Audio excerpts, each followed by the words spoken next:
Бүгін сіздерге бір қолмен телефонды қалай басқару керек екенін айтамын. Яғни менің телефоным Xiaomi Redmi 4X. Менің ойымша бүкіл Xiaomi телефондарында ол функция бар. Егер сіздердің де телефондарыңызда Xiaomi болатын болса, ол функцияны қосуға болады. Қазір қалай қосу керек екенін көрсетемін. Настройкаға кіресіздер. Сосын расширение настройки.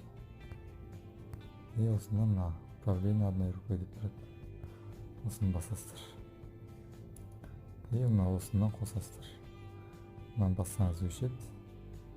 Мынаны бассаңыз қосылады.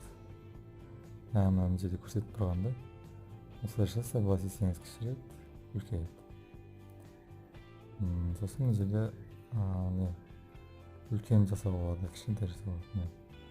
3/5 дюйм деген жасасаңыз кішкентай болып қалады экран жартысынан.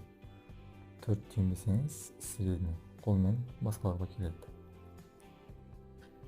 Мысалы мен қазір қосылып тұр, жасап көремін. Мына осылай көрінеді. Былай істесем былай қарай көрсетеді. Оны сол қолмен. Былай істесем оң қолмен. Қайтадан қалпына келтіру үшін былай істейміз. Болды осы.